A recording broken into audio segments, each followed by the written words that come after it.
We all saw Oregon lose its first football game of the season. The Ducks didn't look good. Indiana was the better team with the better plan. But is that correctable? I've been wondering about that and wrestling with that for a few days. I had a chance to sit down one-on-one with Oregon football coach Dan Lanning. We talked about the Indiana game. We talked about this week's game against Rutgers. We talked about Outback Steakhouse, his wedding anniversary, and a whole bunch of other things, including the lack of patience that a lot of athletic departments are showing towards their coaches. Dan Lanning asked me, are you trying to tell me my seat's getting warm? I don't think that at all. Not after one loss. But you're always, a season or two away from being in trouble as a major college head football coach, even if you're playing deep into the playoff? Dan Lanning had some thoughts about that. You tell me in the comment section what you make of the interview and what he had to say about the loss to Indiana. Is it fixable? How you doing, man? I'm doing good. How are you, John? I am well. I want to ask you about something that's been on my mind. Outback Steakhouse. Let's say you worked there when I think you were in college, right? Was that one of your early jobs? Oh, yeah. Yeah. Okay. I'm actually going to eat it later on tonight, believe it or not. Are you really? You're going to the Outback? You can still go back? Well, no, we're going to. So my family's figured out this thing called DoorDash that, we murder. But so my wife and I, we celebrate our 16th wedding anniversary tomorrow. And that's kind of hard to celebrate during football season. So we both said, hey, how about Outback tonight? So we're doing it here at the house. But a little bit Outback's gonna get. I think we're having Outback tonight. I hope we are. We'll see. Or what do you order? What's your go-to order at Outback? I'm a big fan of Kookaburra wings, and then when they do the prime rib, I like to get the prime rib seasoned and seared, medium rare. Get a ranch salad. Usually, I like the Cobb salad. I also like I think it's blue chopped cheese salad. It's pretty good. And then probably a loaded baked potato. That's kind of my go-to. Anybody who's ever worked in a restaurant setting has a great respect and appreciation when you go into a restaurant. Like, I have to think that because I think you and Sophia, you guys both worked at that Outback, right? Oh, yeah. Yeah, she was a to-go girl. I was a server. So that's nostalgia. Like, you're telling your kids, hey, we're having Outback, but this is why you don't exist if we don't work at Outback. Yeah, I'm a big fan of, I think anybody in life, like, you need to work in the service industry at some point. Doesn't mean you have to work at Outback. Like, you have to work in somewhere where you're serving others, and you might do the most unbelievable job and you get stiffed on a tip, or you might do like an average job, average is grits, and somebody blesses you with a great tip. But you learn how to talk to people. You learn how to solve problems. Maybe the meal gets cooked wrong, and you're the guy that has to address it. Like that, I think there's a lot of real benefits to working in the service industry, and it was super beneficial to me in my life the time that I got to do it. So it's something I definitely don't take for granted. I love that, and I like that you're a medium rare guy. I think anything more than medium is not really having a steak, right? You got to have. Yeah. So and it all depends on what I'm having. Like if I'm having a fillet, for me, a fillet needs to be rare. That's fillet's rare. Anything with a little more fat in it, like a ribeye or a prime rib, like medium rare, so you can cook the fat through a little bit, marble it out. Okay. But yeah, that's kind of my.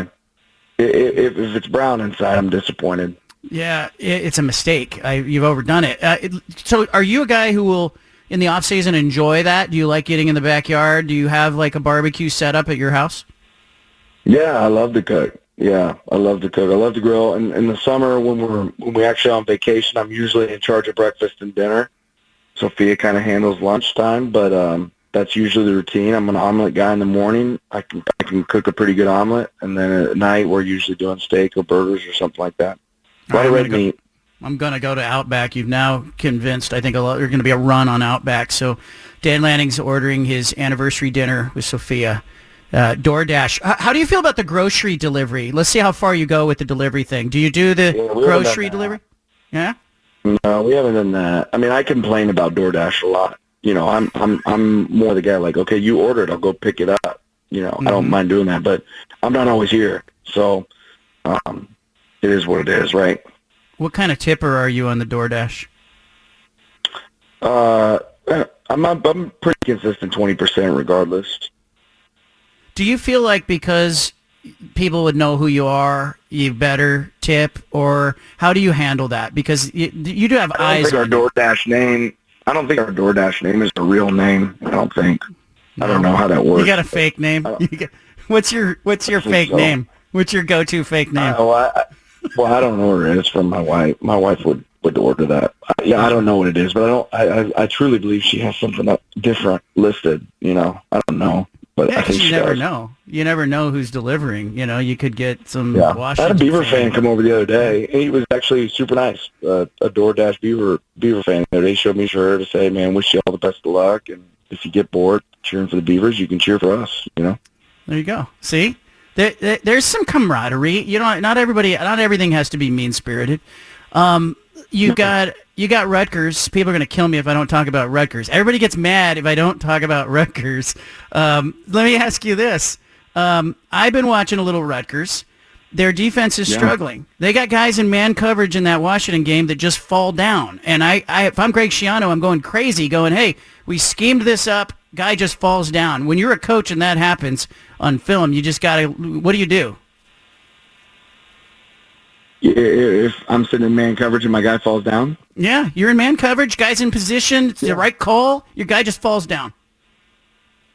Yeah, it's all risk assessment. Like, that's what's great about the game. What works on paper isn't necessarily the truth, right? Like, you got to go execute. So I always feel like the next play is the most important play in those moments, and there's going to be some error on either side of the ball at times, and you just hope you're prepared enough for those moments that it doesn't happen to you. You probably had some guys that make you look really smart too. Like maybe you're not. We've had some really bad calls. Yeah, we've had some really bad calls that all of a sudden look like unbelievable calls, and it was players making unbelievable plays. Yeah, I've been on both ends of that for sure. What popped into your head when you said that? Because when you say I was in maybe you're in the wrong call, and it should be a big play for the offense, but a guy just makes a sensational play because he's a great athlete.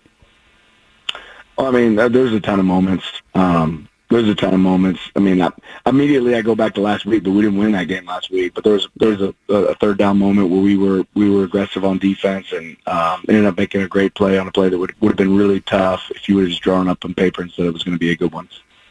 Last week, I wasn't even going to bring up last week because you sounded like you were all irritated about talking about last week. Oh no! Look, man, it's the reality. Isn't that the job I signed up for? Aren't you supposed to, hit that? Isn't that somewhere on your docket that you're supposed to ask about? Here's my thing. Like, I do think the people that sit in the media room every single day, and I've talked about it, Saturday after the game. You talk about it again on Monday, and then we're playing a team that I think is very capable and a good team. Like, at some point, that team deserves the respect of getting a couple questions about the game we're about to play, right? Yeah, at some point you got to move on. It's like having lunch with a friend who's going through a bad relationship, and that's all they talk about is the bad relationship. Like, at some point you gotta evolve the conversation to the next thing. Just one thing looking back, you've said, hey, they had a better plan. Drill down on that. Like, if you go back, is it schematically something with the offensive line, defensive line? What was the thing that kind of kept you up on Saturday night? Yeah, ultimately, I felt like, I think I said this, I felt like they had the pen last, and we have a team that's super capable if we give them the answers to get us in the right play, to get us in the right opportunity, and we just didn't do that enough on Saturday. And then there were some things we walked away from that were really successful for us that we should have tried more.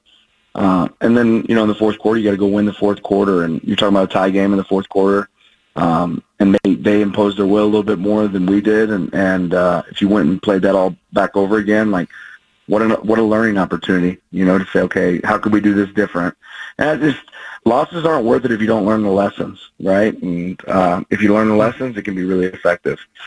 I think there's a recalibration, too, with the length of the season. We saw it last year with Ohio State. It's a long season, and there's there's valleys, there's peaks, and I felt like Indiana, I watched those guys on the field after the game. That game, winning that game against you guys meant a lot to them, and I've seen your guys like that. In fact, 2 weeks earlier at Penn State, your guys were that way, but it is, how hard is that emotionally to stay up, and, because it's draining every week, isn't it?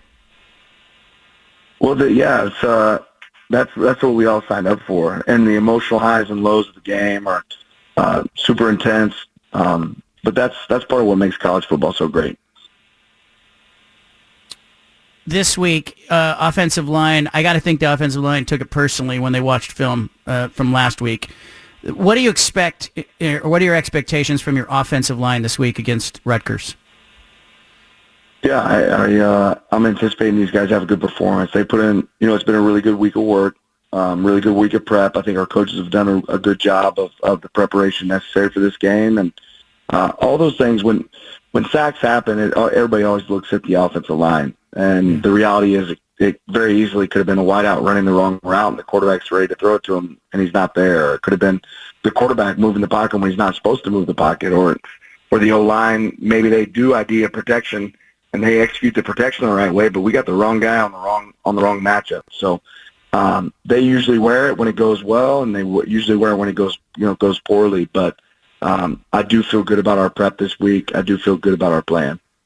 Yeah, I thought maybe your back missed a couple of assignments on that resulted in sacks, but I don't know. I don't know what you guys were calling there, and I thought Dante's eyes.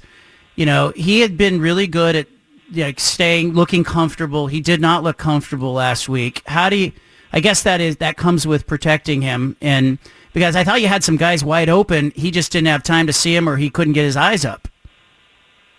Yeah, it goes back to our preparation as coaches. I mean, look at you, man. You went from I'm not going to ask a question about it to let's go. Mm-hmm. I love it. Let's do it. We drilled. Look, think about what we've talked about. We've talked about Outback Steakhouse. We've talked about tipping. We've talked about DoorDash. We can do this all day. But When's your anniversary, by the way, John? When did you get married? I am a summertime guy. So that's good for you. Yeah, I as a football coach. Wait a minute. So did you get married during football season? But that was well before you were coaching, right? That's. Well, I was coaching. No, I was coaching, but I was coaching high school football. But so when we got engaged, we got engaged on Easter, and I was kind of the guy that when I got engaged, I was like, let's get married. Let's go and get married now. And my wife was like, well, let's do this summer wedding. It's going to be awesome. And it's like, wait, so we're going to be engaged for more than a year?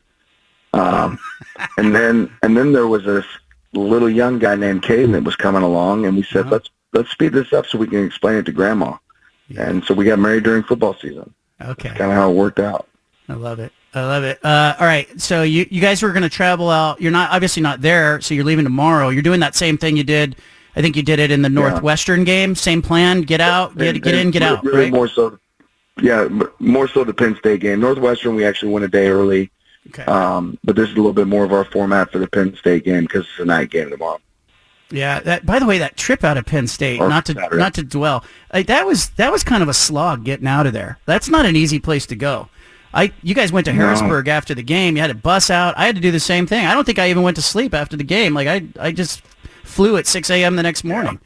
Yeah. That's not ideal. We got to do something about that. No. Maybe I get on the team. We got to get a bigger runway there in State College for sure. I need a seat on that charter on the way home next time you go there. That's what I'm thinking, because it took me forever to get back. I missed a whole day. I made it, though. You know what I did, though? I made it to my 9-year-old soccer game. She had a soccer game at 11 a.m. I landed. I was there. She scored a goal. I saw it. It was like a win for Dad. I was like, okay, I'm a good parent now for all the things I miss. You miss things, too, though. Your kid plays in the band. Your kid plays in a sport. How do you deal with the stuff that you miss? Yeah, it's hard, man. It's hard, but again, it's part of and to me, it goes back to honoring the sacrifice that your family makes for you to get to do what you want to do. And if I'm not going to be there, then that means I better be working my tail off to make it worth it. And it'll never be worth it. You can't ever go back and be a dad again. But I do think there's other lessons that my family gets to learn from the way that we work. And if you work really hard, you can accomplish a lot and be unbelievably blessed, but there's sacrifice that comes along with that. So I think even though you're maybe missing the lesson of getting to be there and all those moments and all those opportunities with your kids, you're also teaching a lesson of, hey, if you want to accomplish some things, that there's going to be some sacrifices along the way. And I've been really fortunate to have a family that understands that and receives it really well. I am looking around college football, and there's not a lot of patience for head coaches, and the guys are losing games, and all of a sudden their job's in jeopardy, and guys that played in the semifinals last year, out of a job. And what do you make of the just, and people have a hard time feeling sorry because of the money that's out there. And, you coaches are paid well. Okay, that's part of it. But there's just a real lack of patience with coaches. What do you make of that as you look around your industry? Do you think I'm on the hot seat, John? You're not on the hot seat, but I'm just saying, But James, I'm only 2 weeks away, right? That's how it works. That's the world we live in. That's it. You know what? I don't feel bad for head coaches that are in my position. Like we know who we signed up for. What's hard is my 3 kids didn't sign up for that. My wife didn't sign up for that. And what's harder is there's 70 other people on that staff or 50 other people on that staff that aren't in the same situation that I'm in. So fans deserve, fans want, and there's accountability that comes along with our profession, especially when people are taken care of the way that they're taken care of. But there's so many people that fall into that that part of that puzzle that didn't sign up for it to play out the way it did, and that's the part that's rough. And it's just part of what we sign up for. And again, I'm good. We signed up for it, so I'm in a good situation. But I feel for that quality control assistant that all of a sudden doesn't have a job anymore, and he has a wife and kids too, and it doesn't maybe look the same for him, or that freshman that signed up to go play for a coach and he's gone now. But this is college football. It is what it is, and you hope you're always on the right side of it, and you work really hard to hope that you're always on the right side of it. But it just doesn't always work that way. But I just remember last year, you guys beat Ohio State, and the Ohio State fans, they wanted Ryan Day. And then he lost to Michigan. And then lost Michigan, and everybody was ready to see him out of town, and his family had to deal with, some real craziness, and he goes on to win a national championship. So, obviously, he's an unbelievable coach. They got a great team, and it didn't go their way a couple times last year. That's the way it goes. It's hard, man, and everybody has a hard job. Rob Mullins has a hard job, like the ADs across the country. They have a hard job because they have an inordinate amount of pressure as well that they deal with, and they want results, and you pay for results, and you expect teams to have a lot of success, and it just doesn't always work that way. But when you have people that are motivated and they understand what they signed up for, and they go attack problems and say, we're going to go fix problems, a lot of times it works out. And I don't know, there's a lot of coaches that we can look at and say, hey, patience was worth it, right? Like if you were patient and you let it play out and you saw what happened and you had a lot of success. But I bet you there's just as many examples of why did we wait so long, right? So it's a hard game. It's a hard game to play. Luckily here, I believe in the people that we have here. We have some, unbelievable people. Our players, I had a player say to me today that was at another program before, he said, Coach, I've never seen a team like practice like that after they lost. Everybody's feeling sorry for themselves. It's like, we don't have time for that, right? Let's go to work. So I think a lot of that has to do with your culture. What's the environment that you've created? And what's your team? What's the standards of your team? And then, you go attack and give it the best effort you got every single day. And, you control what you can control and see where that goes. When I was in college, I worked at a number of pizza parlors. I also had a job at Marie Callender's, the pie place. And I can tell you, let's say, the entire, Dan Lanning, you're in charge of the entire section at Outback Steakhouse. Somebody called in sick, and you've got tables going. They're seating new tables. They're picking that chaos. Probably prepares you for the stuff you're dealing with now because you got it. That multitasking. It's fun, isn't it? Like in those moments, you're stressed out, but afterwards, you're like, look what we just did, right? Like we got all of our food out on time, right? Everybody's drinks were full the entire night. Nobody was waiting for their check. Like, that's a good feeling. And maybe you put a smile on somebody's face during the process. You hit on something there. Half the battle is making sure that the glasses are full. Refill the water. Refill the iced tea. Yeah. Can I get you something else? Check back to the table. Check back. Just checking back. Hey, everything great? And not is everything okay? Is everything great? There's a big difference. That's right. That's right. All right. Yeah. All right. You can go now. I think we've covered it all. Dan Lanning, happy anniversary. Appreciate you, brother. Have a great one. Thanks, John.